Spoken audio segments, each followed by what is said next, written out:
This week in Hey the Parents, we're talking all about the challenges, victories, and everyday realities of raising a child with type 1 diabetes. From navigating school accommodations to monitoring blood sugar levels, meal planning, and preparing for big transitions like college, we'll dive into what it really takes to support a child through this journey. We'll talk about the unexpected challenges, like handling social situations and late-night glucose checks, the evolving role of technology, and the balancing act of teaching independence while still being the safety net. And maybe we'll remind parents that while managing diabetes is a lifelong journey, so is parenting, and sometimes the best thing you can do is take it one step at a time. Because in Hey the Parents, it's an honest discussion about raising kids. I'm Michael Height. I'm Sarah D. And I'm Mike Levine. Kids don't come with a handbook, so we need your help. Where do babies come from? Where do you think they come from? Is this a kissing book? Mama! Mama! What? Hi. I learned it by watching you. There are no rules in this house. Not like a regular mom. I'm a cool mom. We sent them to the best boarding schools. We hired the best nannies. We did everything right. Hey, Mom! The meatloaf! No drinking, no drugs, no kissing, no tattoos, no piercings, no ritual animal slaughters of any kind. Together, we can rule the galaxy as father and son. This is Hey Other Parents, an honest, messy, imperfect show for raising kids. All right, so, buddy, we're back. Hello, it's us again. Hello. Welcome. We are back. So, all right, so 2 out of 3 ain't bad. We're getting the band back together slowly and surely. That's it. Mike has survived many a flu and sickness going through his house, and now he's popped out the other side stronger. And Dude, it was crazy. It was intense, man. I mean, like, just since December, I feel like my family has gone through like the gambit of sicknesses. You know what I mean? Every time I called you, you're like, you're not going to believe this. I think you were you like a communion, and all of a sudden, like, Lucas is like, yeah. I don't feel so good. I was at a communion. That's the funny thing too, because I was at a communion, and you know, it was like a family event, so my son started feeling sick, and I'm like, all right, bud, you know, he's like, Dad, I'm not feeling too well, and I'm like, oh, bud, we're at this event, we can't just leave. You gotta suck it up, man. Are you okay? He's like, I don't know, Dad. I don't know if I'm gonna make it. I'm like, well, you better make it. You better make it. We gotta be here. Oh my gosh! And then what? He had and then tested we positive, get home. right? Oh, and then we get home, and he had like a huge fever, and I felt so bad, you know. But you know, it's you know, that's what it is with kids. You go to these like important events, and you try to push your kids to get through it a little bit, and then you're like, you know, you feel bad at the end. But it ended up being flu, right?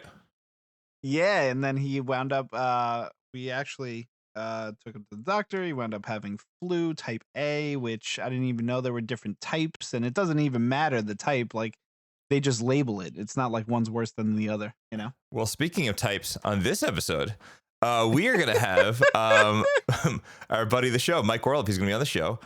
He is do you like that segue? I'm going to acknowledge the segue. I like that. That was a good segue. I'm going to ruin the segue by talking about it. And we're going to have Mike Orlep on the show, and he is going to be speaking about his daughter, who is a type 1 diabetic, and kind of talk about his journey, kind of what that was like finding out, or even having to go about how to find out, maybe some signs and things like that, how to help her kind of navigate some social circumstances when she was younger, maybe like birthday parties, class things, and things like that. And then kind of as, you know, she's kind of a little older, now she's going to college, or she is at college, and having to navigate that as a young adult, because once you are 18, you can't pick up the phone and start calling on your child's behalf because the child is now an adult. So I'm excited. So Mike Orlep is a friend of the show. He plays with Mike and I on Camp Pain. We do our Dungeons & Dragons podcast. That too is going to be coming back soon for the second half of season 1 soon. So we're looking forward to get a couple more play sessions before we release some episodes. But on this time, we're going to keep the D20 down on the table, and we're going to get him on the microphone, and we are going to talk about type 1 diabetics and rolling that 20s, and I can't stop myself. So it's going to happen. All right, so why don't we switch over now to the interview, and we will see you on the other side.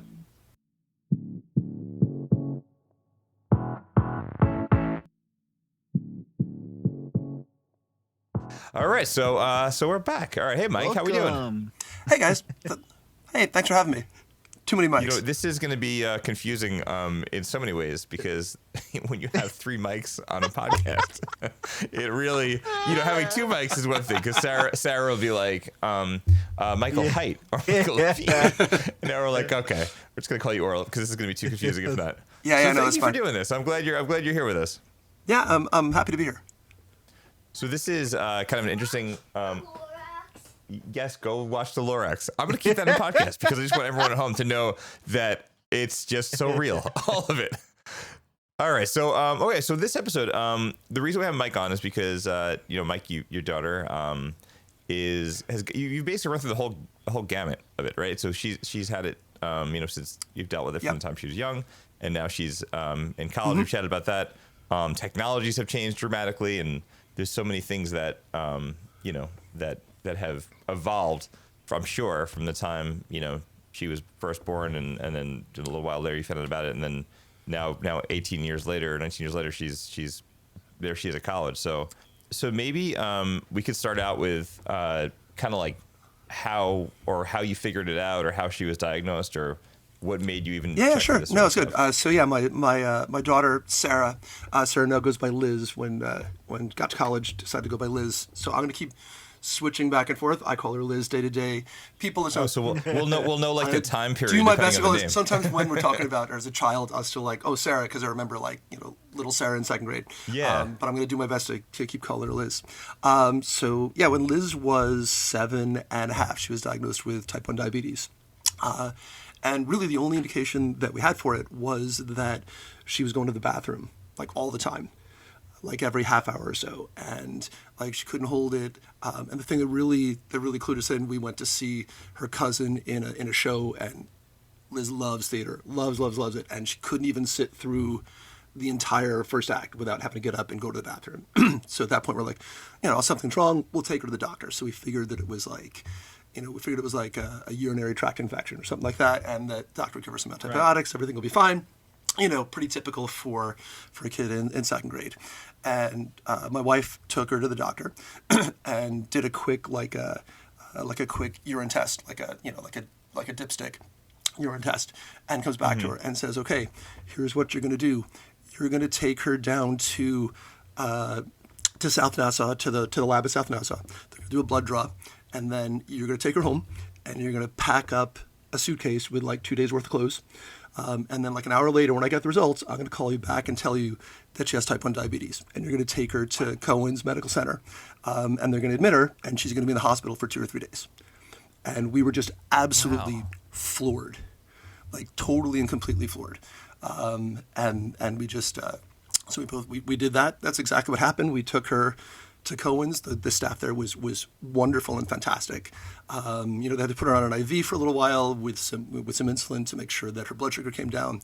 And then once she was stable to be discharged, they also had to make sure that we as her parents were educated in how to treat and how to manage her diabetes before they would release her. So we went through like a really fast training session with just all the stuff. We had to straighten everything up with the insurance company, make sure we had all the supplies that we needed and everything else. And then once we could prove that we knew what we were doing and that we had everything lined up, then they discharged us. So she was in the hospital for maybe 2 days. Yeah, 2 days sounds about right. Wow, that's wild. So that's really more about getting you guys up to speed in a sense than really getting her. It was all about getting us up to speed and knowing what we had to do. So, Orlep, I wanted to just focus in on what you said before when the doctor was like, pack 2 bags, and I just wanted to take you back to that feeling. Like, did your heart sink? Like, usually when you hear something like that from a doctor, you're like, oh my God, something serious is about to come out. All my hands start sweating, you just freak out. So like, what was that like? It was basically what you described. Like, it absolutely freaked us out. My wife had taken her to the doctor because she thought it was something routine, and she came home and she was really upset, obviously, as was I. And then like she started packing some stuff up. I took Liz to the hospital to get the blood test, and we were sort of panicked. And the worst thing about it is we only sort of knew what it was like to manage diabetes. But we knew that it was like a sort of a constant, always on kind of thing, and always being aware of lots and lots of things. And we were really not sure that we were ready to handle it. And like it took a day or two before they told us the sorts of things, what it was we'd actually have to do, and how that would have to work. And it was really unsettling. So, yeah. And this is your first kid. Yeah, it's our oldest kid. Yeah, my son David at the time he's 3 years younger, so he was like 4, which also meant like we had to drop him off with his grandparents for the night, and then we obviously we took the days off. But then after that, Deb, my wife, went home and stayed with him at night when he wasn't at school or when he wasn't with his grandparents, and I stayed in the hospital with Liz and like slept curled up on the chair in her room. So like the first night we were both there, but then after that, I stayed overnight with her, with her the next couple of nights while Deb was home taking care of David. That's rough because that support system is kind of broken down because then you're. It was rough, and it was hard on her to, to leave us in the hospital and everything else. It was crazy. Now you also mentioned your daughter was 7 at the time this all happened. Like, is that generally around the age that type 1 can come out? It can be this. So there are kids who get diagnosed a lot younger than that. So there are kids who are like 3 and 4 years old. It's funny. Our pediatrician who sent us like, you're gonna have to go get tested for this. Her son, who's a few years older, got diagnosed with type 1 a couple of years later.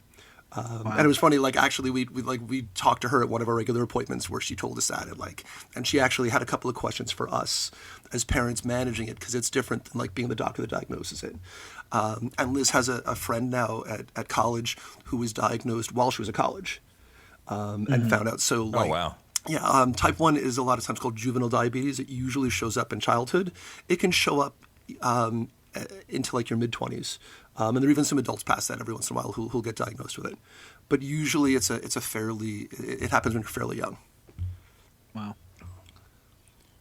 Did how was that like big for you guys? I mean, adapting to like the lifestyle change, was that like obviously you trained in the hospital and you had to, maybe some of the things what were some of the things, I guess what I'm getting at is, what were some of the things that you didn't expect that you were going to have to do to kind of start taking care of her? It was constant. Like what we had to do at first, we didn't have anything. Like there's some better technology now, which makes it easier, but still like, she's aware of all the things that she does. But at first we had to do a finger stick to test her blood sugar, like every 4 hours or so, to make sure that her blood sugar was in the normal range. And I'm sure a 7-year-old was happy with that, right? Yeah, real happy with that. Although she's a trooper. She definitely adjusted to it pretty quickly. And eventually we got her doing it on her own, but that's something I know we'll get into later. Every single time that she eats, we had to count how many carbs were in the food that she eats. And then she needs to take insulin in order to sort of counteract the carbs. And to help her body to metabolize the carbs. So we have to keep track of her blood sugar. And when you're managing diabetes manually like this, you test the blood sugar. Carbohydrates and some other foods like fats and things like that will bring blood sugar up. Insulin brings blood sugar down. Exercise brings blood sugar down. Adrenaline brings blood sugar up. And then there's just all sorts of other things that kind of come into play. So literally every time that we tested and it was outside the range, we either had to, give her insulin to bring her blood sugar down, or give her some kind of carbs to bring it up. And then every time she ate, it's a constant game of like calculating and changing. She's got ratios for this many carbs. She needs this much insulin in order to counteract it. And then if her blood sugar's high, she needs a little bit more. If her blood sugar's low, she needs a little bit less. And then certain foods like kind of throw a wrench into it. So like fats get metabolized similar to carbs, but they take time. And like insulin, the insulin that you inject is only in your system for a short time. So like then all of a sudden, like 2 hours later, she get a blood sugar spike because her insulin wears off, and then the fats get metabolized and start raising her blood sugar again. So like we kind of had to learn how all that sort of stuff worked. And it's a lot. That's kind of the difference, right, with type 1 and type 2. Type 1, your body just can't regulate it at all, whereas type 2, it just, I guess it can bring it down a little bit. It's funny. Type 1 and type 2 are actually totally different things. They're totally different disorders altogether. Type 1 is an autoimmune disease where your body simply stops making insulin at all. So like you are utterly dependent on insulin to keep your blood sugar regulated. Type 2 diabetes is mostly an issue where your body still makes insulin, but the insulin's not as effective. Is probably the easiest way to describe it. Type 2 diabetes, there's a lot of people with type 2 diabetes. It's because of poor diet leads to it. Being overweight will lead to it. There are some behavioral changes that you can make. Not everyone with type 2 is able to make those changes, and not everyone with type 2, even if they make those changes, can regulate it.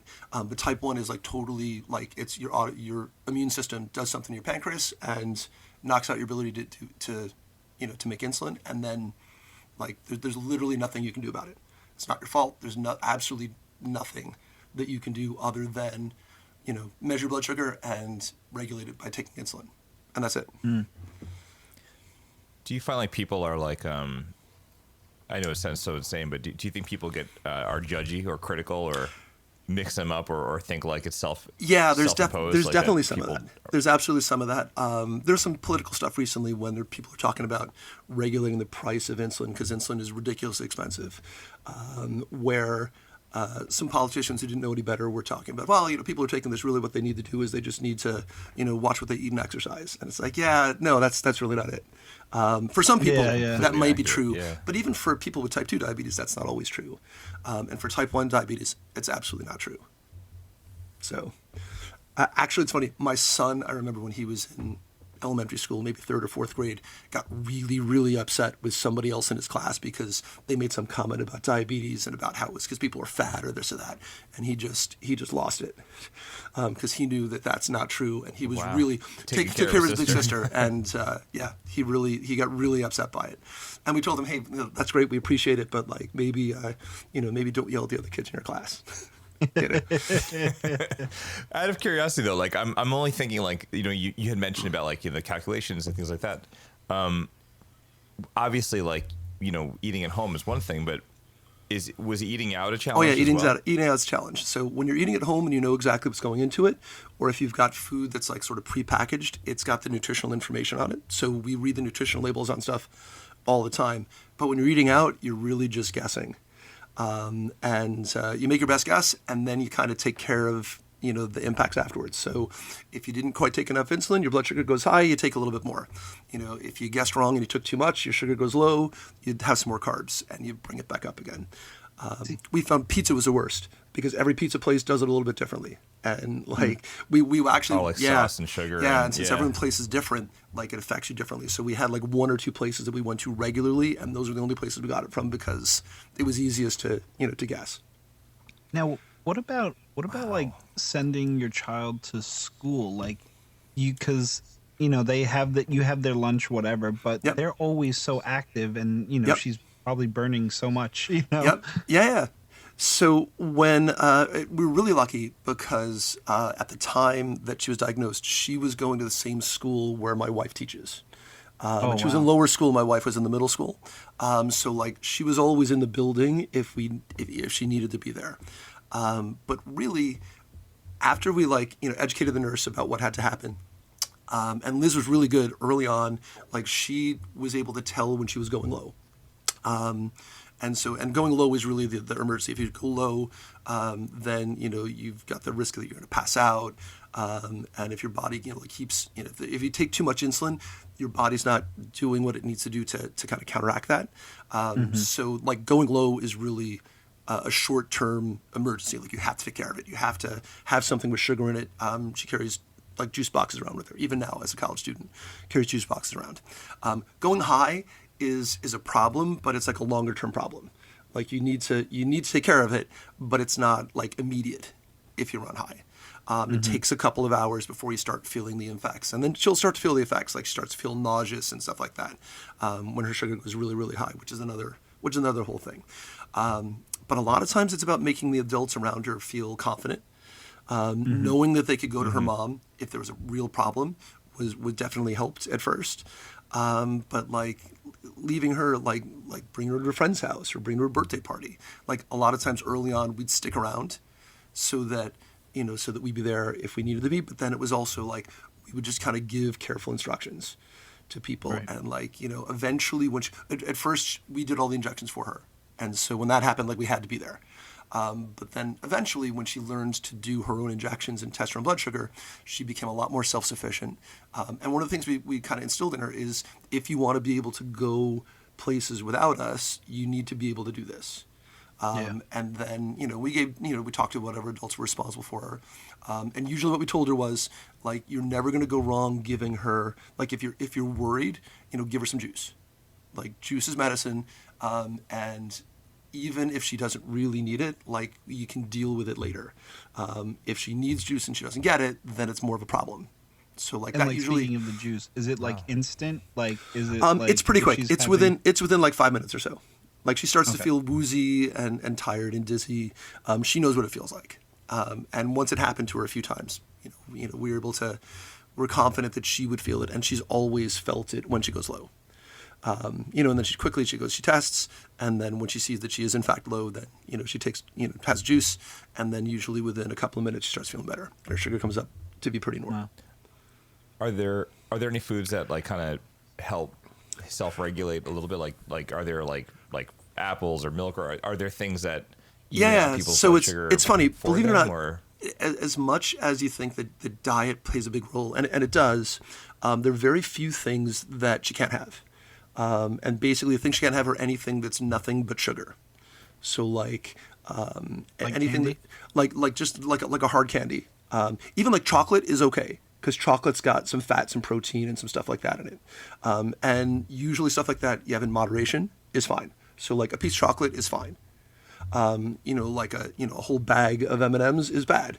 But ice cream is good. We were told by her nutritionist, ice cream's food, because it's got fat and it's got protein. Fat and protein actually help to stabilize your blood sugar. It's hard to stabilize, right?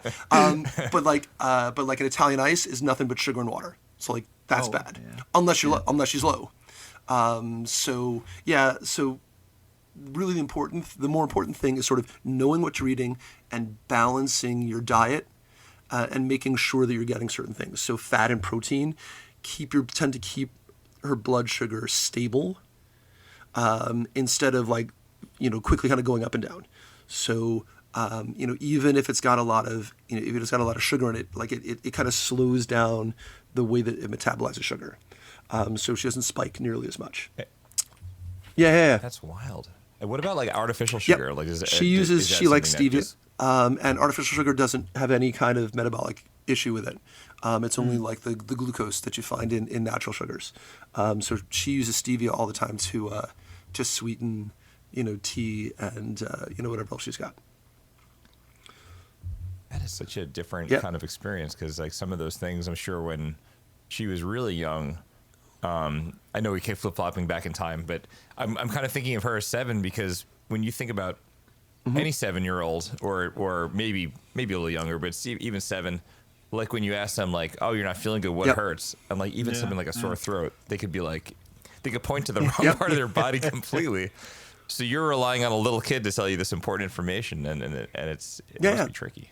Or not to hide the information too, to be like, oh, I'm fine. Yeah, not really well, fine. that's it. And when she was young, it was, she kind of quickly learned to identify what it was like, and she was able to tell us, I feel low, I feel shaky, I feel something like that, and that was pretty good. And actually, she was really good early on. Like, she got diagnosed in December, and by the end of the school year, she was testing her own blood sugar. She did the finger sticks herself. Wow. And she was able to give herself an injection for insulin if she needed it on her own. Wow. And she was able to do like some of the calculations with like how many carbs are in the food. She had an app. Well, we had an old iPhone that we basically bribed her with. We said, when you learn to do this, then you can manage it. You need this. You need the app on this phone to help you keep track of your carbs. But she could prove to us that she could count carbs, that she could figure out how much insulin she needed. We always checked with her how much insulin she actually needed. And like if she was away from home, like we would get called on the phone. It's like she's at a friend's house and she's eating something. They call us on the phone. Her blood sugar is this is this, this is this. She thinks she needs to take this much insulin, and we would double check everything. And then we'd say, yes, that's right. And then they would look and make sure that she had like her injector was like a little pen injector, so you could dial up to however much needed. So it was really easy to set up. And it could easily check to make sure you're getting the right amount. What about like school though? Was like, did you need to like I'm sure the school nurse and everything was. I mean, obviously, like your wife was there, but would she have needed a 504 plan, or would she need something to help support? Yeah, so she has a 504 plan, even now in college, and the 504 plan for the most part is testing when needed. Needs to be able to carry her, all the equipment and stuff with her as needed. Bathroom breaks as needed. She still a lot of times will need to go use the bathroom, and then the doctor needs to sign off that she knows how to inject herself with medication, so the school will allow her to take the insulin herself. She gets extended time for tests. Really, what she gets is she gets to make up time that's missing. So like sometimes we'll take a test, like if her sugar goes really high or really low, like her brain she gets like a brain fog. It's different when it's high and when it's low, but like she gets a brain fog, she gets shaky, she can't concentrate, not going to do as well in a test. So like she'll put the test aside, and then when her sugar is back to being normal, then she resumes test. Is typically what happens. With like standardized tests, they gave her, I want to say they gave her time and a half. They might have given her double time, because like College Board couldn't let you like walk out of the room and then come back, and sort of make it up whenever. So like they would just like give her time and a half.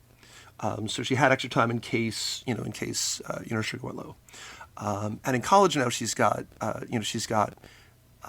some accommodations in terms of testing. She gets to schedule her tests at a testing center, is the way her school does it.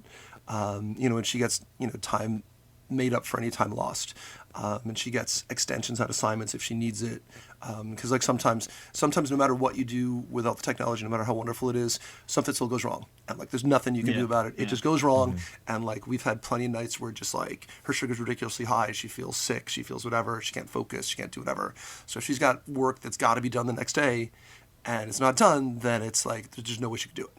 And in high school, we just, middle school and high school, we just tell her teachers, she just couldn't do this, and they would give her extra time. And now she'll let her professors know if there's an issue like that, if she's got something that's that quick, that she's not able to do, and she gets extra time for that. Have you ran into situations where people just don't get it, or you've had to sort of like fight for her, or kind of? We've had to explain things to teachers a couple times, but for the most part, they've been very understanding and accommodating. A lot of times they're curious, and a lot of times they're sort of worried, like, is there something that I have to do differently, with her? And most of the time the answer is no. It's just like she knows when she needs something. If she tells you, hey, I need to go test. Hey, I'm feeling shaky. Hey, I'm not really feeling right. I need to stop this thing that I'm doing until I'm feeling better. That's really all she needs most of the time. And then her teachers have usually been pretty good about that. In college, she's had a couple of issues, a couple of professors who sort of don't understand some of the issues that she's having with it. But for the most part, they've been pretty good. Now, can I ask, when she was younger, like going back to when she was 7, like she was diagnosed at 7. So prior to that, she was eating everything that she wanted. So like, how did she take this? Like, how was that experience of like, hey, you can't eat everything anymore. You can only eat these certain things, and like even in school at like classroom parties, kids bringing in cupcakes, things like that. So like, how was that for her? It was rough. It was rough for her. I mean, she definitely adjusted to it. I'm not gonna lie. We know that she snuck things up into her room that she probably shouldn't have had. Right. But she also was pretty good at managing stuff. So, it overall worked out well. And like, even though we knew that was happening, like we also were able to keep an eye on where her blood sugar was. And as long as things were being pretty well managed, like that's really all we could ask for. And ultimately we knew, even when she was like, 7, 8, 9 years old, that, when she went off to college and when she left on her own, like that's it, she's on her own. So we tried to help her to get to the point where she was independent enough and sort of responsible enough about her own health that she would keep everything managed and under control. So it was hard to set things that were really strict, but it was, at the same time, as long as things stayed within the sort of parameters where they needed to be, then for the most part, everything was fine. Although, really, really funny, and you guys will both appreciate this, when we first, like the week she got home from the hospital, was Hanukkah. and we had our family no over. way. We had, my wife's family is Jewish. They all came over. We're all eating. They're all happy to see her. She's out of the hospital. Yay, we're glad to see you. And we made latkes, which are awesome. But they're nothing but starch. Right. Starch and oil. So we looked at it, we kind of figured out what we were putting in them, and we're like, we can't have you do this and not have latkes. So, we're going to do this. We'll do it in moderation. It'll be fine. We tested her blood sugar. We counted the carbs. We calculated it. We gave her the injection before she ate. And then she took the first bite, and she's like, I don't like it. And we're like, Oh God. I know you don't like it. Okay, that's bad, but you got to eat it. She's like, but I don't like it. She's like, but you have to eat it because we just gave you medicine that's going to cover the fact that you're eating it. And she kind of like, she started crying. She was upset. She got really stubborn. We're like, oh no. So like, Deb and I scrambled to find other carbs that would add up, like equivalent to what she would have eaten in the latke, so to make sure that she got enough carbs to counteract all the insulin that we had just given her, and everything worked out fine. But of course, every year at Hanukkah, we're reminded about how. Remember that year you decided you didn't like it? Yeah, I remember it. So, but yeah, it was crazy. Man, I picture you like Indiana Jones with a bag of sand trying to make the swap out, right? Yeah, it was. Yeah. Yeah, exactly. So. Oh my God, that was crazy. But that's like that could like those. That's the thing. Nobody in a million years would ever think that situation would occur until you've been through it. Yep. That's nuts. Wow. Oh man, what about like going to like places that have security or like going through an airport, going to a concert, going to like a metal detector? So like right now now she wears an insulin pump. She has an Omnipod, and basically it's like a little plastic pod that sticks on her skin. It's got insulin in it, and it automatically, like she can basically control it. She has a controller. Soon it will work with her iPhone, and she'll be able to do it directly on her phone, which is awesome. And then she'll basically just tell it to inject insulin, and it gives her insulin. She also wears a continuous glucose monitor, which also sticks on her skin. It's like a little button size, like maybe a quarter size. Sticks on her skin and has a little wire underneath her skin that monitors blood sugar and communicates that with her phone. And actually, the two things work together, which is awesome. But that's another whole thing. But she also can't, go through certain kinds of like airport security. So she'll tell them when we get there, when she gets to TSA, I can't go through a regular, X-ray machine or whatever else because, the magnets mess up with it. It could give me extra insulin. It could do stuff like that. So she, she gets like hand frisked every time she goes to the airport. And so there's a couple things like that that she deals with, and it takes a little bit of extra time, but for the most part, it's fine. She actually runs into issues sometimes with TSA with her juice, depending on the airport. Some places will tell her, the juice is too much liquid, you can't take this through. And then some places are like, you can take that, you can take it through because it's medical. And some places are like, well, let's take one through, but you can't take this other one through. Oh my God. Yeah, every place is like a little bit different. So she's always got, some that she packs in, her, in her checked luggage. And then she's always prepared to like buy an extra juice once she gets past TSA in the airport in case she needs something, because they might not let her through. And stuff like that, which is... What is it, like more than 3 ounces? Yeah, it's like more than 1.5 ounces. It's more than like 1.5 ounces. It's a tiny little thing. And she needs like a juice box size thing of juice. She's like a series of small little drinks. Yeah. Wow. Oh, this is a future positive, a possible career path of making a series of 1.5 ounce juice boxes. That have enough sugar in them that it makes it, that a little bring it up. Sure. Oh, man. And then what about like meal planning? I guess like for you guys and then also for her now that she's a little bit older, is it something that you've just it's just become like a family wide change in how you guys eat, like collectively? Like, collectively we do. And it's funny, we really don't have, there's not a lot of extra, like there's not a lot of real limitations on what you can have. Usually everybody sort of knows. And it's funny, it's like we would, like, for a lot of times, like, we wouldn't go, like, we used to go out to diners for like pancakes a lot of times, for breakfast on a weekend or something like that. And like, we wouldn't always do that, as often. And like, there were some places that are a little bit less friendly to her diet. And like, as a family, like, we just wouldn't go there, so that we always felt bad about, like having food in front of her that like we knew she couldn't have or couldn't have as much of, and so like as a family, we'd sort of adjust and adopt. And like if I really wanted something like that, like we'd do it, when she wasn't there. Like I'd do it, if Deb and I were out on our own, or like she's over to a friend's house, and like we'd go out to to dinner with her younger brother, and we'd go someplace that was less that was less of an issue. Actually, now she in 8th grade she decided to be pescatarian. So she, doesn't eat meat, but does eat, fish and seafood. And being pescatarian is more of a challenge in terms of like planning diets than the diabetes. In terms of like, like the overall planning and for the rest of us. Wow. So you mix all those things together, and it's like everybody's eating some different on the table. And she lives in, she lives in a house off campus this year. She's got her own kitchen. She makes her own food. She knows exactly what goes into it. And she's doing great with it. Now, is there? Oh, and what about like Is there anything like environmental that could like affect somebody with type 1 diabetes? So in terms of like her just like being around it, there's nothing really that affects it. There's some question about what causes the initial sort of triggering of the autoimmune response. And it's something that's being researched. They're looking into like what causes that initial attack of your immune system on your own pancreas that makes it happen. Mm-hmm. And there may be some environmental things, there may be some genetic things with that. But in terms of like generally around the environment, she's pretty good. Being outside like in the heat for a long time, it kind of bothers her a bit. And some things like that. But really environmentally, there's not too much.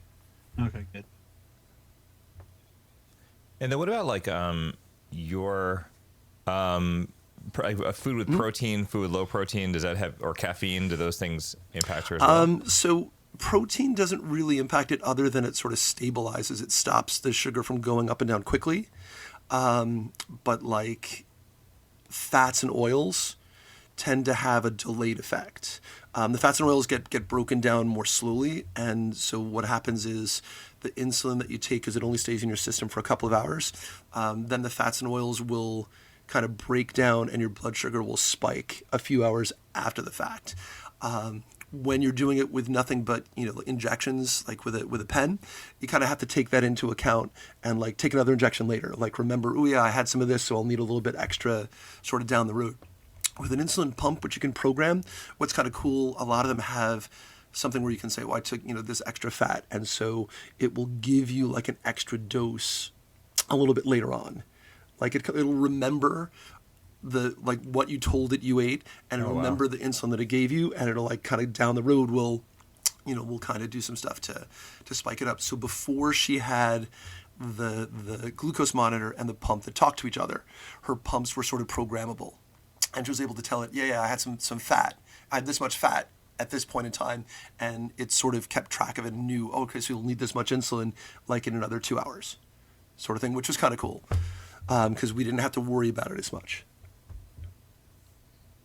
That is really kind of, I'm sure you probably wished that some of those things were available when you first started. So they were, but it's funny, she, at first we tried to get her to look at get an insulin pump when she was younger.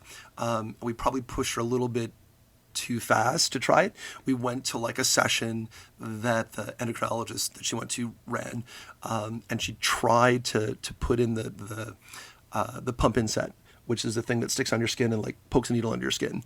And when she was like 9 years old, she didn't have any body fat at all. And usually like the body fat kind of makes it a little more comfortable, I guess. You usually look for an area that's a little more fatty, and like it was went into nothing but muscle, and like it hurt. She ate it, and then for a couple of years after that, like didn't want a pump, didn't even want to talk about it. She had such a bad experience with it, and we probably pushed her with it a little sooner than she might have been ready for. She got a pump when she started 6th grade. So like about 3.5 years after she was diagnosed. And then when a kid starts to go through puberty and all that, or their bodies are changing, is it kind of like, is it hard to chase the right what numbers, happens is that the thing with it is this constant game of like she's constantly got different ratios. So like I need this much insulin for this many carbs. I need this much insulin to bring my blood sugar down. And then it takes a little while before you find numbers that work. And then what we found was just around the time we found the numbers that worked, everything's great for a month or two. Then she hits a growth spurt. As soon as you hit a growth spurt, everything's, all bets are off. And then we've got to go back and figure it out again. Wow. And then puberty throws another whole wrench into it because it's an endocrinological. And so anything endocrine, anything hormonal throws it off. So like you go through, big bunch of hormones through puberty, all bets are off. Everything goes crazy. It's just, yeah. And speaking of like puberty and that age group, like how about dealing with like social situations and like friends or people that don't know her? Were there like awkward questions or misconceptions or peer pressure or anything? For the most part, from what we were aware of, her friends were pretty accepting, and were pretty good about it. And part of it is that when she was younger, it was her school had very small classes. Because it had very small classes, it was a small group of kids. They'd all known her, for a couple of years already. There was only one class per grade. And that, I think, helped a lot.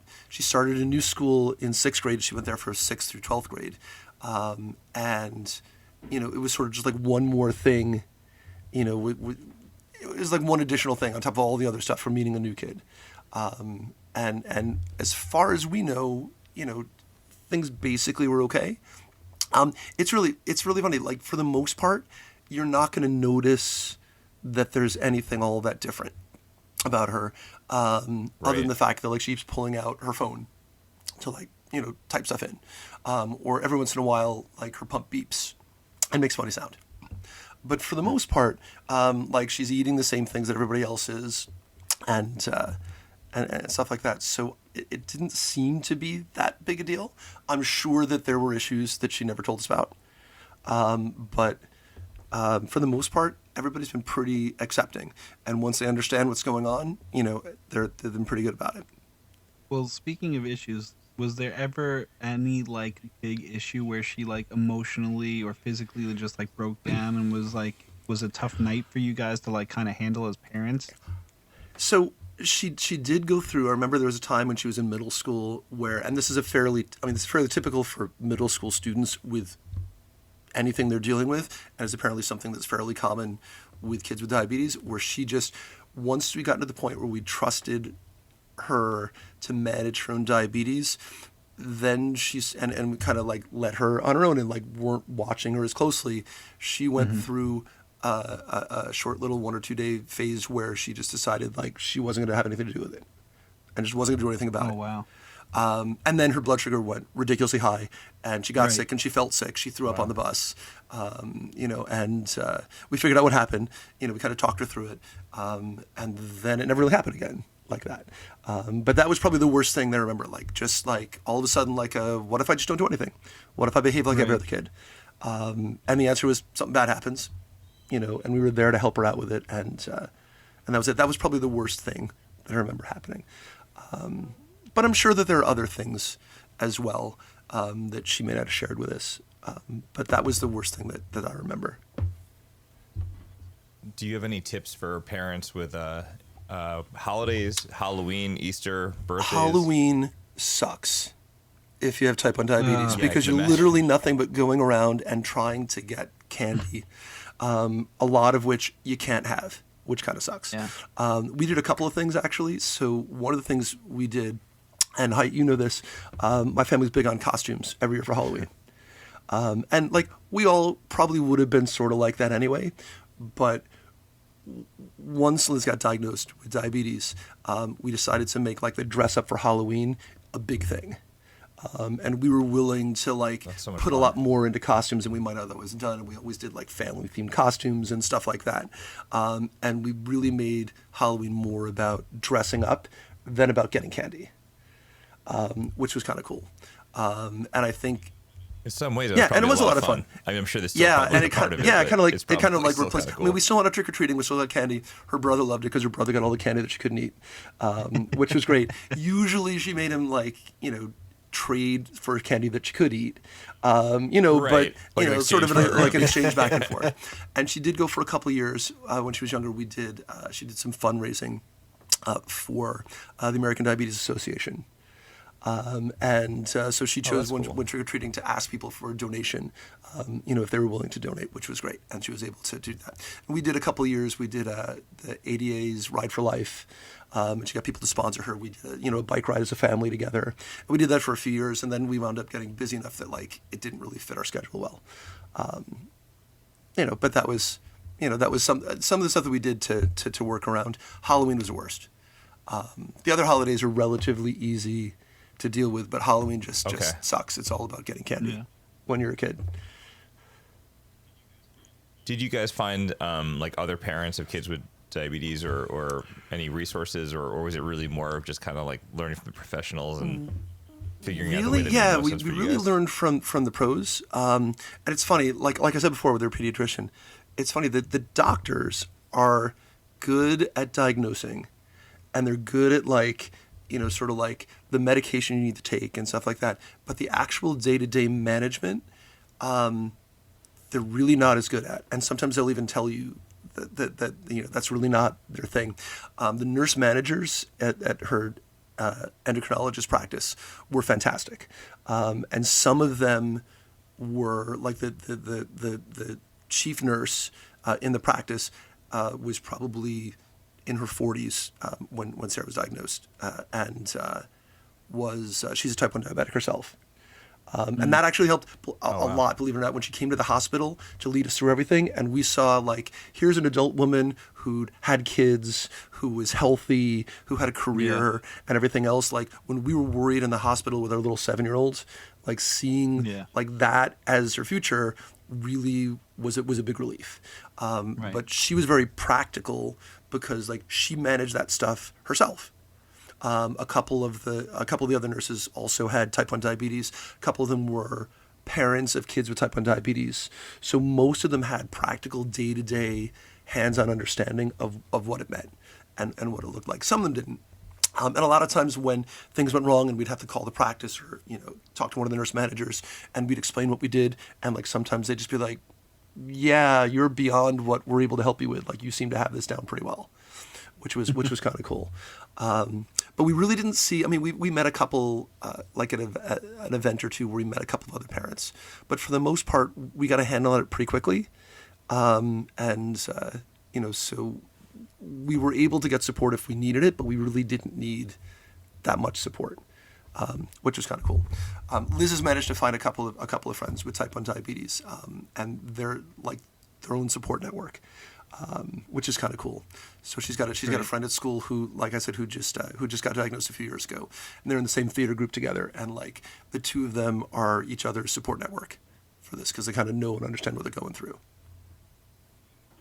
Yeah, because when you close the door, say goodbye, and start driving away, you're probably feels a little bit better knowing that at least she has somebody else that kind of gets it.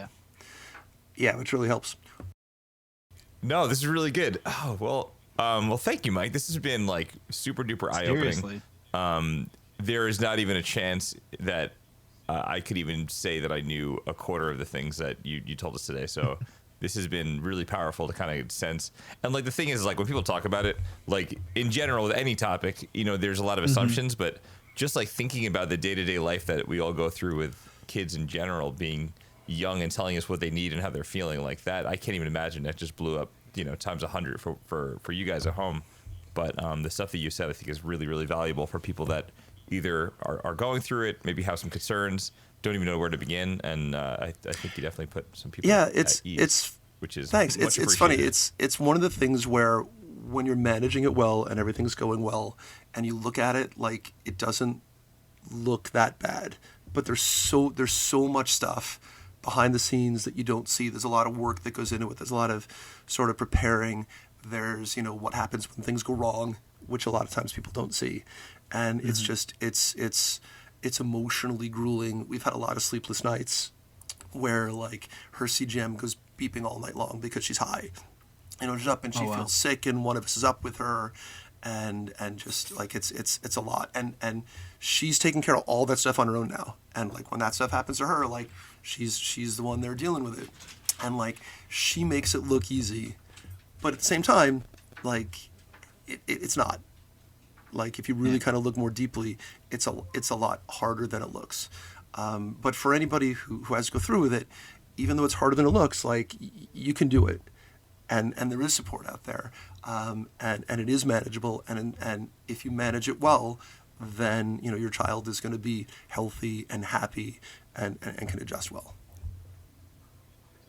And did you've seen she's kind of evened out and kind of been, I guess that was really early on, but I guess that, you've seen she's kind of like a, once you get a hold of it, I guess the kid's kind of like just a your typical kid. Really, like she's just a typical kid, and like the other kids around her sort of know, sort of what to watch out for. She always had a group of kids, a group of friends around her who sort of like knew what to watch out for, and like knew what to do if something went wrong. Like when she went to college, like she told her roommate, like this is what's going to happen if you hear this or see this happening. This is what you need to do. She has an emergency medication called glucagon, which brings her blood sugar up. It tells the liver to turn glycogen back into glucose. So if she goes like dramatically low and like passes out from having a low blood sugar, which has never happened to her, knock on wood, like that pen will bring up her blood sugar in an emergency. And like she's got, it's almost like it works. Yeah, it's almost like an EpiPen. Who's diabetic. In that regard. And like her roommate knows to use that. Her housemates now know, to use that if they need it. She's got a couple other friends who are aware of it, who are like have her back and are looking out for her, and stuff like that. But she's got her own support network of friends, and once they understand what's going on, they're very supportive and very helpful. So, which is great. All right, so Mike, this was awesome. Thank you so much for telling about all this stuff. I think like I'm like my brain is like processing like 1,000 things of all these little tips and tricks, and writing the show notes is gonna be very confusing. But it was really good. So we are not letting Mike go because we are going to keep him around because we have one more segment and he's going to help us out with that. But before we do, the question this week is: have you had experiences with your family in handling diabetes? We'd love to hear from you. If you'd like to answer this question, have comments or questions for the show, you can get in touch with us with one of three ways. One, you could leave us a message on our Hey the Parents voicemail line at 556-537-5437 or 559 Late Kids. You can email the show at heytheparents@gmail.com, or 3, check the show notes for socials. So Mike Orlep is sticking around. We are back for this part of the show. It's called Time to Unplug. This is where we talk about things that are going on outside of our children, because sometimes you just have to have something for yourselves or with your spouses. It gives us a chance to decompress, because you'll be a better we if you take care of me. Mike Levine, do you have something in mind this week? I do. Actually, I had a date night the other night with my wife, and we wound up watching Nosferatu, which I am not a fan of kind of scary movies, which it really wasn't that scary, but it was like vampires, and it was actually just one vampire who was supposed to be like the count, and it was interesting. It was an interesting movie. There was it was based off of that old German movie Nosferatu. But I don't know if I recommend it, but it was definitely.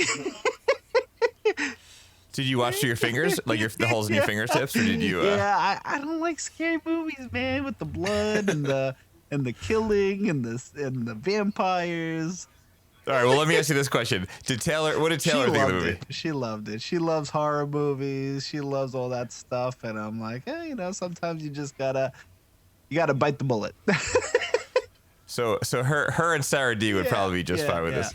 But it was actually like the acting was in it was pretty good. I think Bill Skarsgård or something is in it, and Johnny Depp's daughter, Lily Rose Depp, I think that she was in it. That was pretty interesting. So yeah, it was good. It was all right. All right, good touch. Orlep, what do you got going to share with everybody? As you can hear in my voice now, I'm getting over being sick, and height that I've been out kind of off and on over the past week and a half. So I've had a lot of time where I'm lying around in bed. So I've been watching Game of Thrones, and I know that I'm late to the party. Well, we also recently got Max as part of one of our streaming bundles, which we've not had before. So even though I've read all the books, I have not actually watched the series, and I am 2 episodes away from finishing the series. So. Oh wow! So you've left the part of the books. I left the part of the books over now, and now you're on. the part. So now I'm into the sort of like where it's going, which I'd say I know a lot of people did not like the final season. I kind of see where they're coming from, but it doesn't feel quite as horrible yet as I might have thought. Maybe some sort of abrupt changes in a couple of characters. A couple of characters just sort of had like and now you're dead. It kind of seemed like a little bit of a throwaway, but I don't know that it's quite as terrible as everybody seemed to think. Honestly, the big thing I noticed in the last season is everybody's wearing like these slim black costumes all of a sudden out of nowhere, which is a little bit weird. That's the biggest change that I've seen. Thin and svelte and I don't know. plot armor and nice costumes to look thinner. I like Game of Thrones, but I've always, I don't know, with those kind of shows, I always want more battle scenes. There's just a lot of talking, and they're cool, they're great. I like the shows, but it's like I want more battle scenes, dragons, and stuff. Yeah, I mean it's wild because it felt so much more like The Sopranos at times, with like taking in land and covering things and all that stuff. But that's cool. I was interested to hear from your perspective because you actually read all of the books, where somebody who maybe didn't do as much reading maybe wasn't invested. It was in the same funny kind of because way. I remember cool. when you and Sarah and everybody else was like watching the show as it was on, and I'd read the books, so I knew what was coming and I knew it was happening, and so I could still sort of talk to you about it, and you're like, oh yeah, this and that, and it's the wedding, and I'm like, oh, the wedding with this, I'm like, oh yeah, this happened, I'm like, right. And you not more, that wedding, wait, than we did. There's another wedding, just wait, you'll see. It was. Oh man, and then because Sarah and I referred to our neck of the room where our desks were as House Snark, and we had the the House Stark logo above our desk. So the good old days. Oh man, I love this. All right, so mine is far less dark, but a little dark. Epic Mickey Rebrushed is a game that I have been playing on my Steam Deck.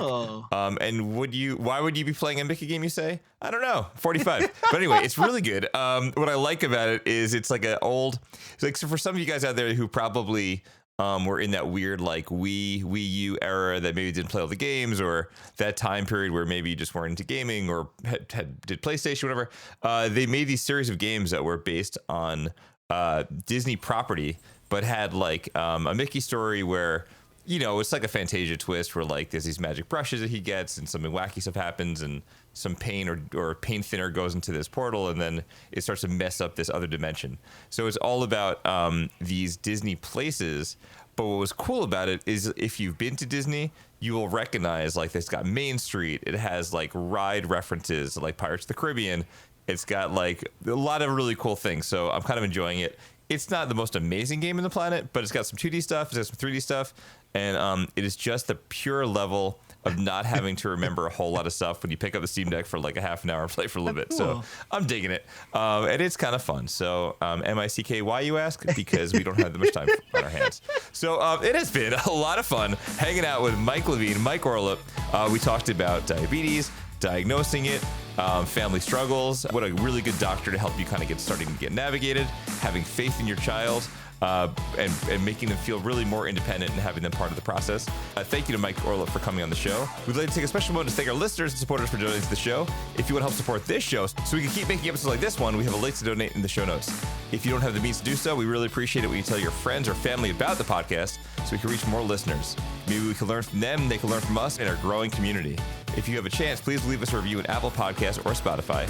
We can't wait to explore this parenting thing again with you next week on Hey the Parents, because every week it's an honest discussion about raising kids. Don't forget to hug your kids and charge those Chromebooks.